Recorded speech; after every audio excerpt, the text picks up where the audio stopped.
My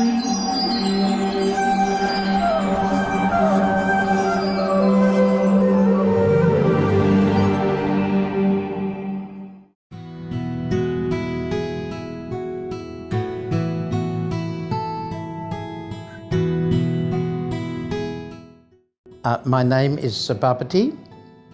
I'm like many devotees from my generation who grew up in the exciting times of the 1960s, the late 1960s, early 1970s, whereby a youth revolution was going on all over the world. The youth of the day was sick of the materialistic lifestyle of their parents and all the conflicts and wars that had been going on, and they were looking for some alternative to the mess of the material world. Of course, the solution to that was a spiritual lifestyle. So I graduated from Monash University in Melbourne in 1970 with an economics degree, but I was not satisfied doing the economics course because it was a highly speculative subject, and it was rather a waste of time. At that time, I, under the influence of reading so many different books on spiritual life, and also under the influence of the music, the rock and roll music of the time, and the musicians of the time were like the modern day poets. And under the influence of the music of the day, and of course the hippie lifestyle, like that, I dropped out of materialistic society, and I went surfing. I was a professional surfer for 2 years, but after surfing for 2 years, which I thought was living in paradise, I even got sick and bored and tired of going surfing because there wasn't surf every day. And it became very boring after a while. So I was looking for spiritual life, and I was reading many different books, and I came across some Back to Godhead magazines, and I read the Back to Godhead magazines, and in that Back to Godhead magazine they were referring to the Bhagavad Gita. And also in my other readings of Eastern philosophy, the Bhagavad Gita was mentioned many, many times, so I knew that was like the Bible of Hinduism. So I was looking for a Bhagavad Gita. So someone told me that, oh, the Hare Krishnas are in town, and they're selling a Bhagavad Gita, and they say that their Bhagavad Gita is the best Bhagavad Gita. Anyhow, so I went downtown Melbourne looking for the devotees, and I ran into one of my old friends, my old surfing friend from Torquay. Actually, there was about half a dozen of my old surfing friends who had all joined the temple. And I ran into him, and he sold me a Bhagavad Gita. And that night I read in the paper that there was going to be a Hare Krishna festival on the weekend. They had a photograph of the devotees working on this big chariot, and they were going to have this festival called Rath Yatra on the Saturday. And I thought, oh, well, I'll stay for that. I'll go along, and that should be interesting. And I thought, well, I had a few days off. I thought, well, I'll go to the temple and see if they want any help with their festival. So I went to the temple, and by this time I had about 3 or 4 friends who had joined.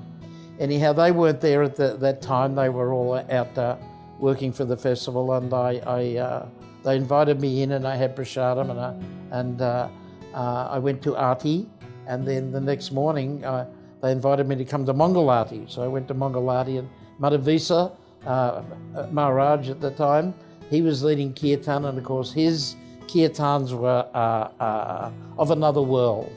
And I was immediately affected by his transcendental kirtans like that. So anyhow, I went to the Rath Yatra festival, and of course it was so potent that the next day I joined up. I joined up, and I shaved up. Then after a couple of days, Chiru was our temple president. At the time, he was a very, very good preacher, and he sort of convinced me to stay in the temple. And then he told me about how the devotees were going out and distributing books and selling books and spreading Krishna consciousness. and he asked me if I would like to go out. And I knew the effect that these books had had on me, so he didn't need to convince me too much about the importance of this book distribution. So on the third day I joined, I went out on distributing books like that, and I went out for the next 10 months. And after 10 months, we got word that there was going to be a big festival in India, in Mayapur and Vrindavan, and Prabhupada wanted the devotees to come to that festival from all over the world. So Madhavisa Prabhu, he was very pleased with my book distribution efforts and my general service attitude in the temple. So he allowed me to go to the Mayapur festival. So we went in late February 1974, and we went to the first Mayapur Vrindavan festival. And there I met Srila Prabhupada, and we spent 10 days with him in Mayapur. And I received initiation from him on the 7th of March, Gorpanim Day in 1974, and he gave me the name Sabhapati Das. After that, we went to Vrindavan for another 10 days and with Prabhupada. And while we were there, Srila Prabhupada received word that there'd been some trouble in Bombay. Prabhupada had trouble purchasing the land there in Juhu Beach, and one man who sold him the land was creating a lot of disturbance for Prabhupada. And he had influenced the Bombay Municipal Council to ban the Harinam Sankirtan party, saying that, they create so much noise and, they disturb everyone, you have to stop this. So under the influence of this Mr. Nair, the municipal council, they banned us from going on Harinam. So Prabhupada, he wanted to form a Harinam party, following in the footsteps of the civil disobedience movement of Lord Chaitanya Mahaprabhu. So at that time, the American devotees and the European devotees, they only had like 3 or 4 week visas. And at that time, they had to go back to their home countries. But the Australian devotees, being members of the Commonwealth country, we didn't need visas at that time. So we were able to stay in India. So when Prabhupada knew that, he asked the Australian devotees to go to Bombay and to engage in this program. So we came down. At that time, most of the devotees in that festival, they all got dysentery. The conditions were quite tough. And we went down on the train. Dinanath Prabhu, the temple didn't have much money in those days, so he bought us third-class tickets, and it was a rather hellish journey. Plus the train was always stopping. It took 36 hours in that train. The train trip we will never forget.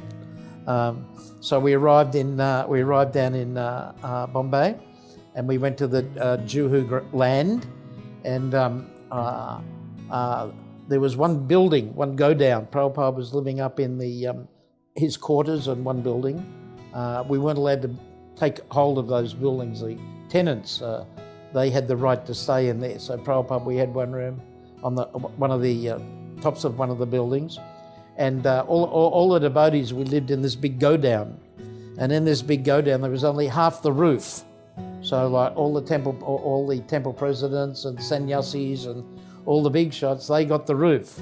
And the brahmacharis, we got the part of the building without any roof, like that.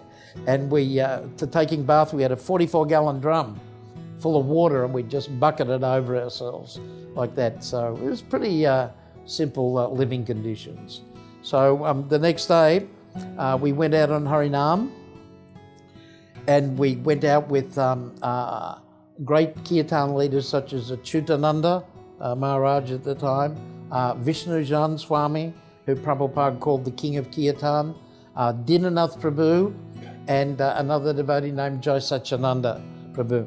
And these 3 or 4 devotees, they were some of the greatest kirtan leaders ever in the history of ISKCON.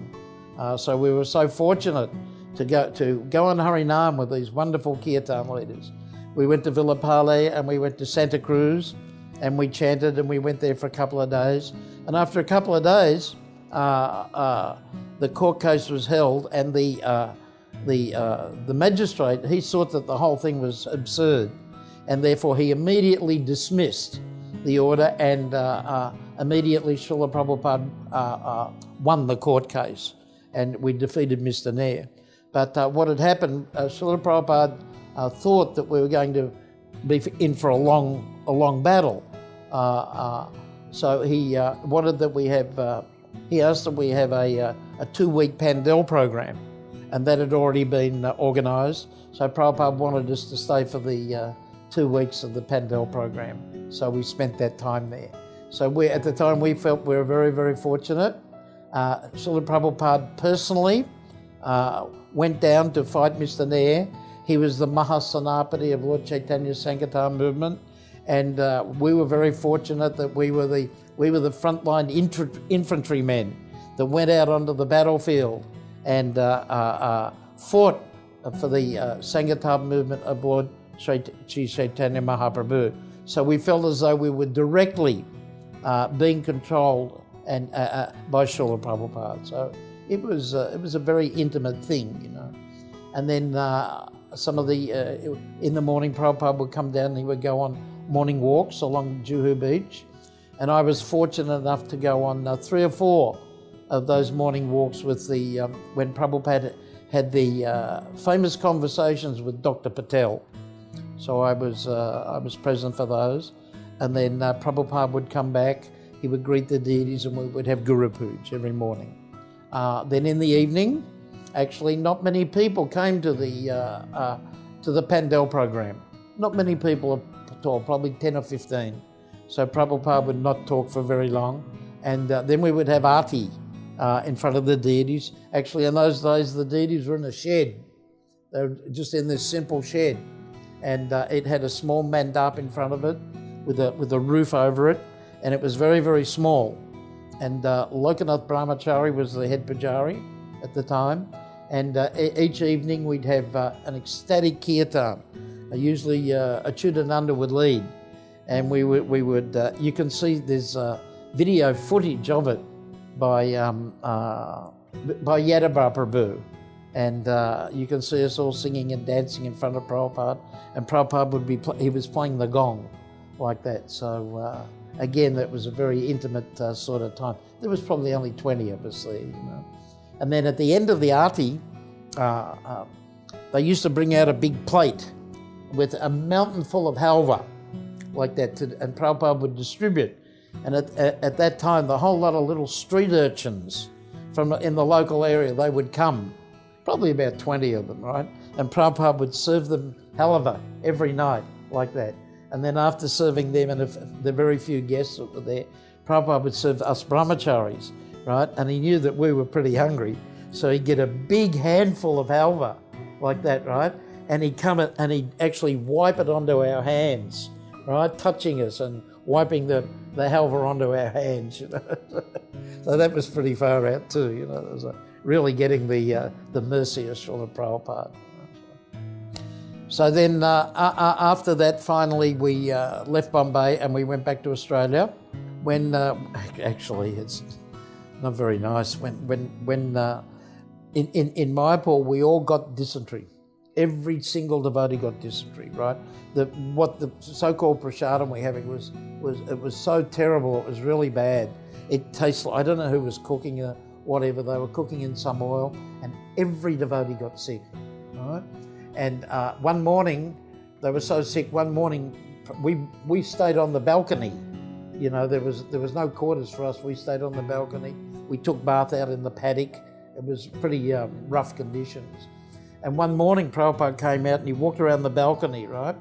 And not one devotee paid their obeisances to him. They were all so sick, they didn't even realise Prabhupada was there. So when the day I received initiation, I still had dysentery, like that, you know, and I'm sitting there and waiting, and then Prabhupada, they called me up, and I went up, and Prabhupada gave me my beads, and he gave me my name. And when he said my name, I couldn't understand what he said, right? And I said, "Oh, excuse me, Prabhupada," and he repeated my name again, Sabhapati, like that, and I'd never heard it and I didn't catch it. And after 2 times, I still couldn't understand what he was saying, so I was too scared to ask him again.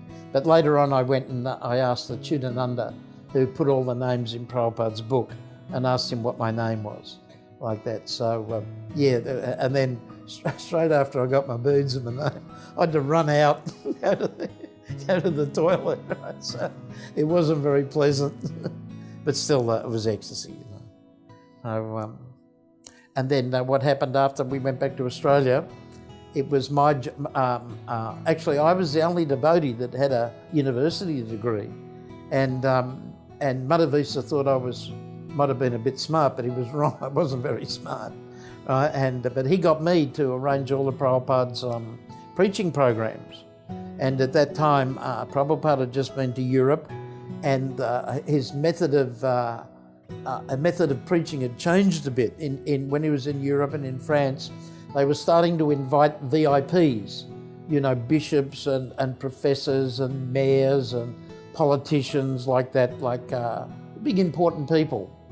This wasn't done so much before that. So Madhavisa was very astute, and he said, okay, go out and get these type of people. So it took me a couple of months actually, but I arranged for Prabhupada to meet with the Catholic Bishop of Melbourne. I arranged for him to meet with the Reverend Gordon Powell, who was the moderator of the Presbyterian Church of Australia, and he was one of the most popular theologians in the whole country. He used to give a Sunday feast, he used to give a Sunday sermon that was broadcast all over Australia on the ABC. And I invited a couple of professors and a couple of government ministers like that. So when Prabhupada came, Madhavisa gave him the list and the schedule of meeting with all these VIPs, you know. And Prabhupada looked at it, and he said to Madhavisa, he said, "Where are the scientists?" Right? And Madhavisa came over and grabbed me. He said, "You've got to get some scientists for Prabhupada." Now, this schedule of arranging different times and meetings and everything took me 2 months to organise, right? Because, you know, you had to fit this one and fit that one in, and it was pretty complicated. So then he gave me 2 days to organise some scientists, right? So in Australia, there's one big scientific body called the CSIRO. It's a government scientific organisation. And I thought, well, that's where all the scientists must be, you know. So I rang them up, I got onto their PR lady, and I introduced myself, and I told them I was from the Hare Krishna movement. And straight away she said, "Oh, I love the Hare Krishnas. I see them chanting down Burke Street all the time, and they make me so happy, you know." Anyhow, so she was really friendly, you know. And I said, "Listen, our spiritual master's coming, and he would like to talk with some senior scientists," like that. She said, "I'll see what I can do," right? So the next morning she rings up, and she had 3 scientists lined up already. And anyhow, they came about a week later, and they came, and one of them was Dr. Hallop, and he was head of the Dairy Research Division, very interested in cows and milk production, and they were all from the dairy division like that. So they came along, and they had a conversation with Prabhupada, and the first thing they asked was, how can we feed the poor starving people of Asia? And, you know, what can we do to help, you know, the poor people of Asia? And Prabhupada said, "Chant Hare Krishna." All right? And they sort of looked, you know, and again they asked, what can we do to help them? Prabhupada said, "Chant Hare Krishna." And they were sort of bewildered, you know, and then Prabhupada said, he said, "I've flown over your country. I've flown over Australia, and I've looked down and I've seen so much land that's not being used. You give us the land, and we will manage, and we will produce food, and we will feed all the poor people of Asia." So they were sort of satisfied with that, you know. Anyhow, they because they knew about milk, and they wanted to know about the effects of like milk on things like cholesterol and things like that. So Prabhupada answered all those questions, and anyhow, they were nice gentlemen. And then finally the conversation was over. They were very respectful, and Prabhupada said, bring the prasadam, right? And, you know, me being a new boy, I hadn't got any prasadam together for the guests, you know.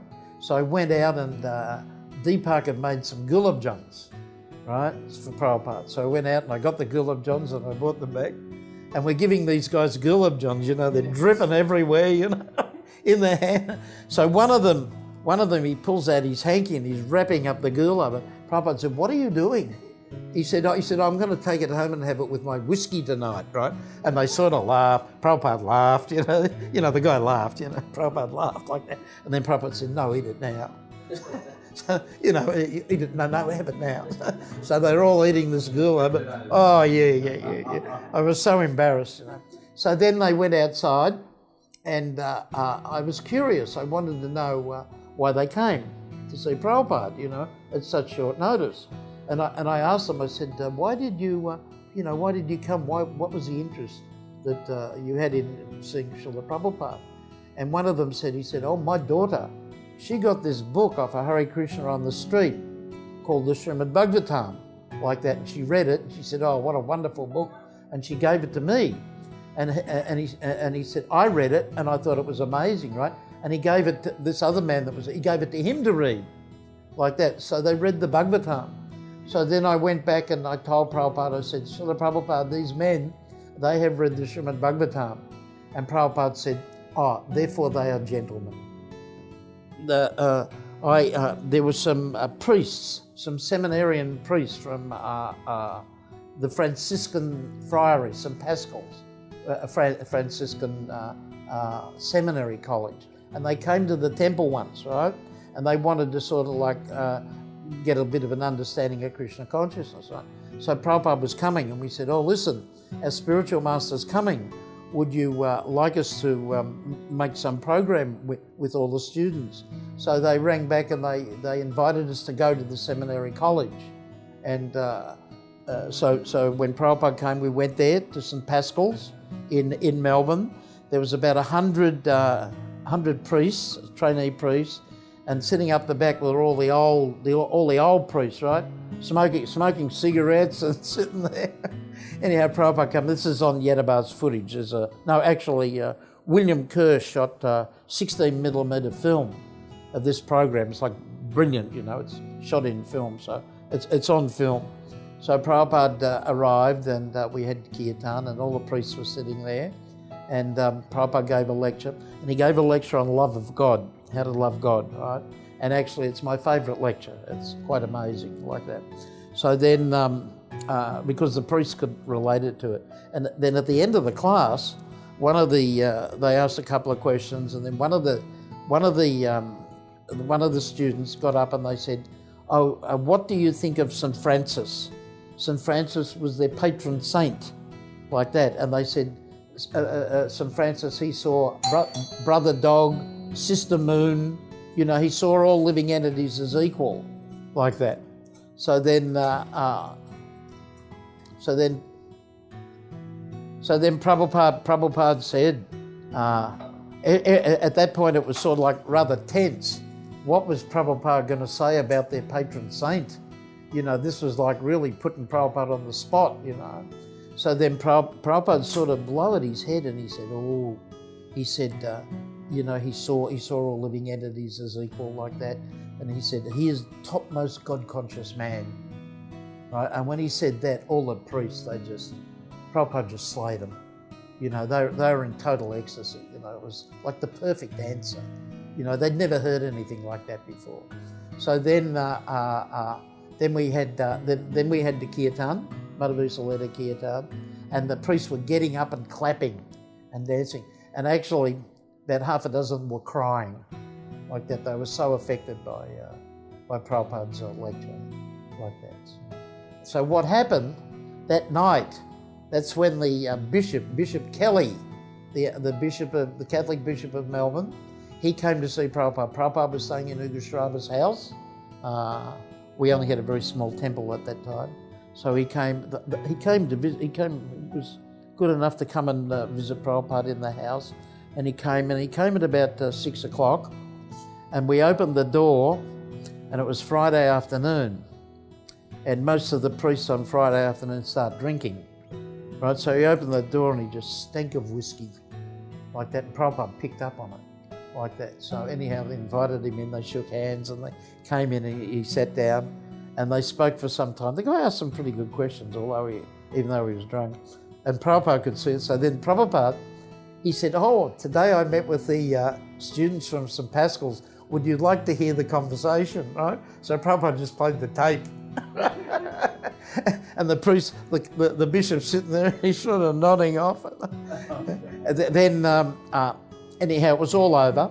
And then the bishop left, and he brought along a photographer. And he took a photo of Srila Prabhupada and the bishop. And in Australia, there's the big Catholic paper is called The Advocate. It's like the national Catholic paper, which has a huge, I don't know, probably 50, 100,000 copies. All the Catholics get it like that. Anyhow, it came out that there was a full front page picture of Prabhupada on the Catholic Advocate. And then he met with this Reverend Gordon Powell.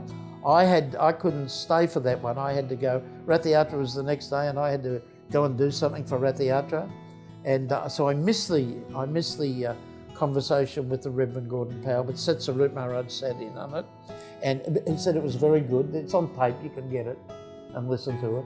And so then on the following Sunday, the Reverend Gordon Powell got up in his pulpit in the Presbyterian church, and got up and he said, we have nothing to fear from these Hare Krishna people, like that. He said, I've met with their leader, and actually he's doing very good work stimulating the young people to become interested in God consciousness again. So that was his comment after meeting Prabhupada. Very, very respectful, like that. And then Prabhupada met with the second head Jesuit priest in Australia, and the Jesuits are supposed to be like the intellectuals of the Catholic Church, and Prabhupada met with him, and when Prabhupada met with him, the guy asked a few questions, what are your beliefs and tenets? And Prabhupada just got up and he said, we're vegetarian, we don't kill animals, like that. And then straight away he said, in the Bible it says, thou shalt not kill. So why are you killing animals? Just laid it straight on the guy, right? Why are you killing animals? And Prabhupada just went on and on and on.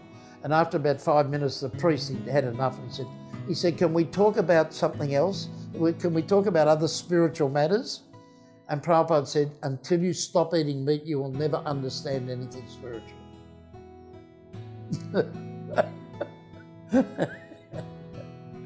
Yeah, so anyhow, there were many more conversations and meetings, but when Prabhupada went back to America, quite often after that visit to Australia, he was mentioning how the priests of Melbourne appreciated the Hare Krishna movement, like that. So anyhow, I was fortunate to be involved in all those meetings.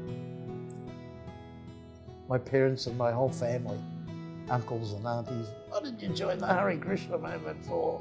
And my mother was rather a simple lady, and she said, and my mother said, why didn't you become a priest in the Church of England?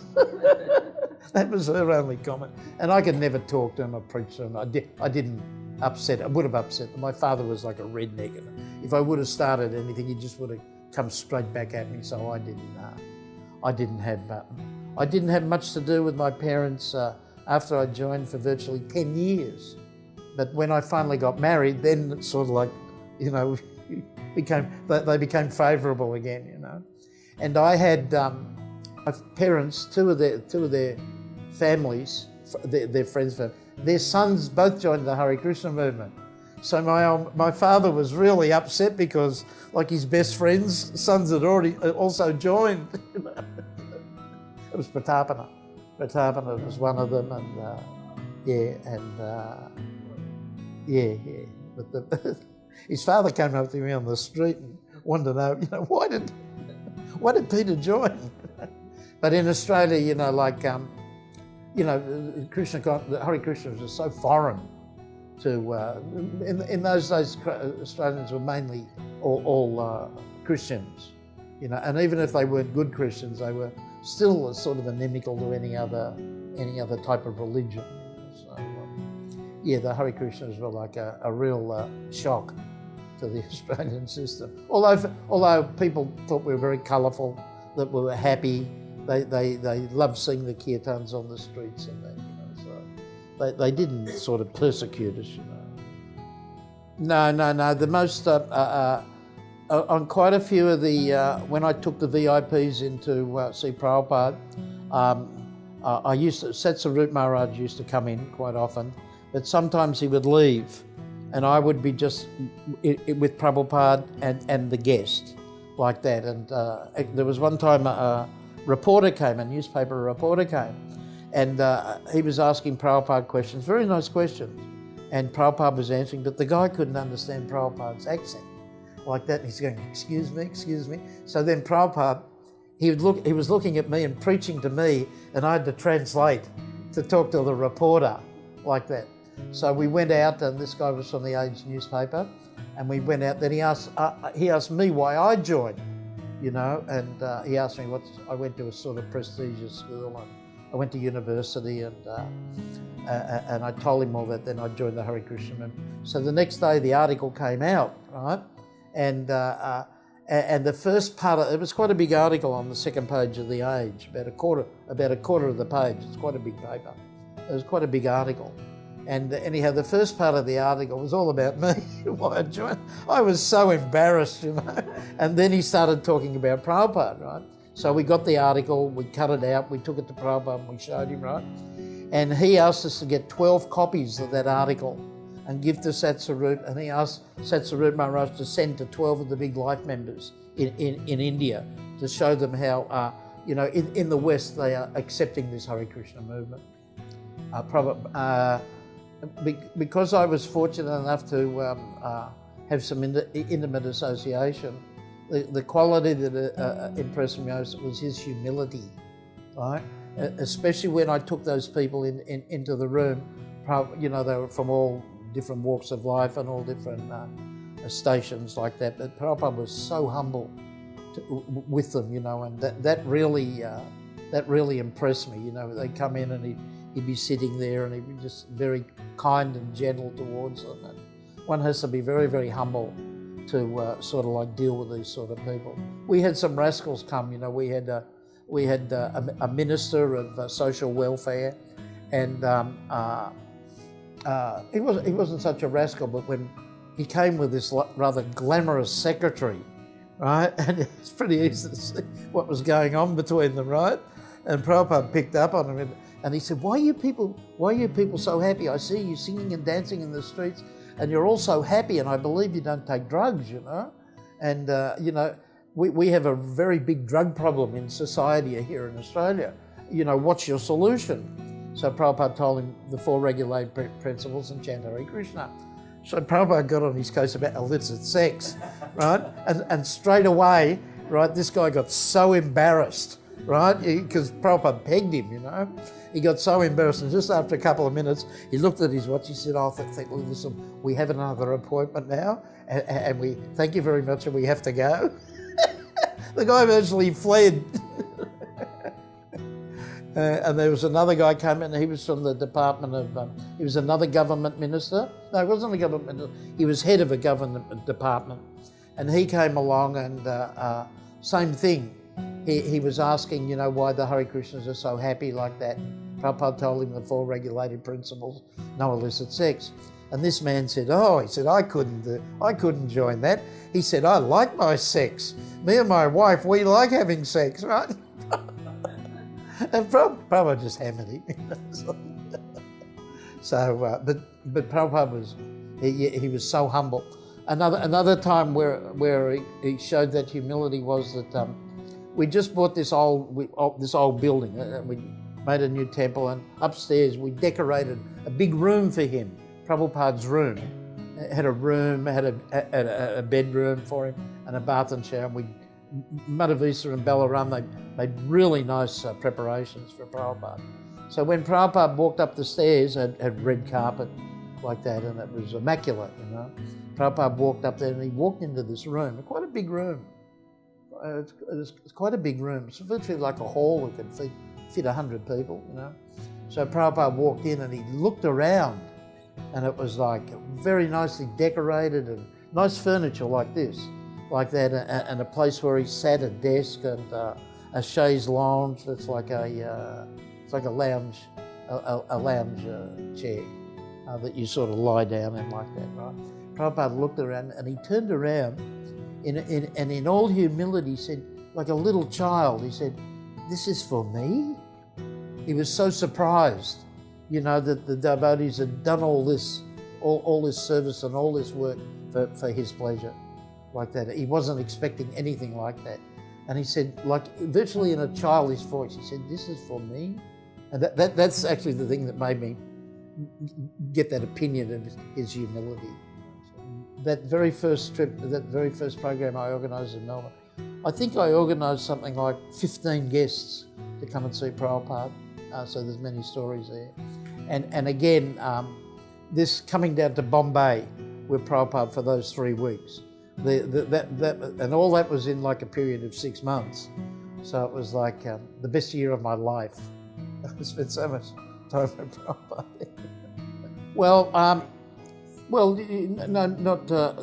The thing was that when Prabhupada spoke to those scientists, and he was saying, you know, you have so much land here, you should give us land and you should manage. We will manage and we will produce food, we will produce vegetables and foods and grains like that, and we can solve this food shortage problem. So when Prabhupada was telling me that, he looked at me. So I always took that as direction from Prabhupada to start a farm and produce foodstuffs. So in 1977, early 1977, I was given permission by Bali Madan, who was a GVC at the time, to go and find a farm and to start a farm. So I did that.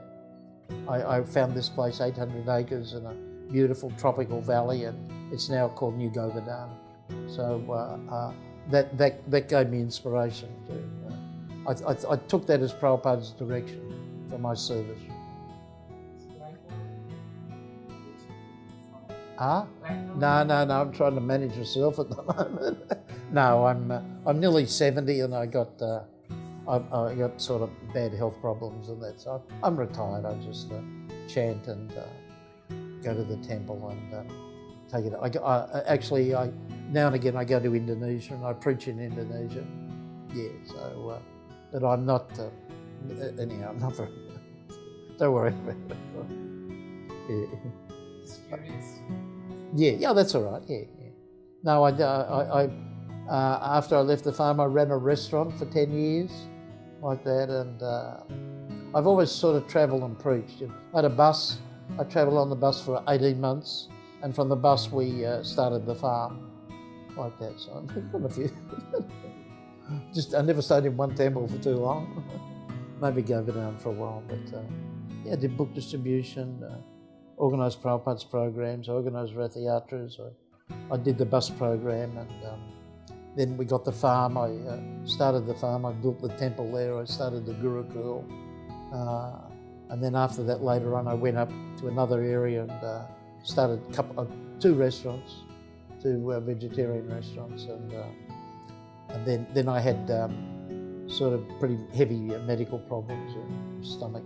So I've virtually been retired for like 15 years. Yeah, they should regulate Mukunda Maharaj, when he initiates devotees, right? He makes them promise that they read Prabhupada's books 1 hour a day, right? Read Prabhupada's books 1 hour a day. Of course, you know, you have to follow the regulated principles and chant your rounds. And I suggest any sort of brahmachari that joins, they should go out on book distribution, like that, and strictly follow Prabhupada's instructions. And they should not only read Prabhupada's books, but they should listen to all of his lectures. And they should read he had many conversations. They should read all the conversations and they should read all the letters that Prabhupada wrote, because most of Prabhupada's instructions are in those conversations and in those letters, the practical things to do in Krishna consciousness. And he gave practical advice of how to manage the temples like that. So it's just not, that's not so much in the philosophy and in the purports, but it's in Prabhupada's letters and Prabhupada's correspondence and Prabhupada's conversations. So I suggest you study that. And all the devotees should understand that Prabhupada's the Acharya, right? Srila Prabhupada is the Acharya of this movement. Everything's coming from him. Everything's going on under his direction, right? And because there's been a bit of misconception of Prabhupada's position, but now it's coming back because there's been so many problems in ISKCON. Now it's coming back to understanding that there's been a lot of misdirection of Prabhupada's instructions. So we have to go back, we have to study, we have to find out what Prabhupada's instructions were and follow them, right? And then one will become fixed. And Prabhupada always put great emphasis on wherever his books were or wherever his picture was like that, he wanted this founder Acharya of ISKCON written underneath. So many times he impressed upon us that he should be recognized as the founder Acharya, like that. So that's very important, because Prabhupada's going to be the Acharya, he's the Acharya now, he's going to be the Acharya in 100 years' time, he's going to be the Acharya in 500 years' time, and he's going to be the Acharya in 10,000 years' time, like that. So we have to follow Prabhupada's instructions. All right, you got that? You can get it on, you can download it, and I think there's something like about 20 hours of footage. This Bhakta, William Kerr, was a filmmaker, and he shot a lot of footage, and it was in 16mm film, so much higher quality than video, like that. And usually when there's nice lectures of Prabhupada giving in Melbourne Temple. There's that conversation to the priest. There's many room conversations, all recorded like that. There's Rathayatra is recorded. That program with the Jesuit priests, that's all recorded like that. So, yes.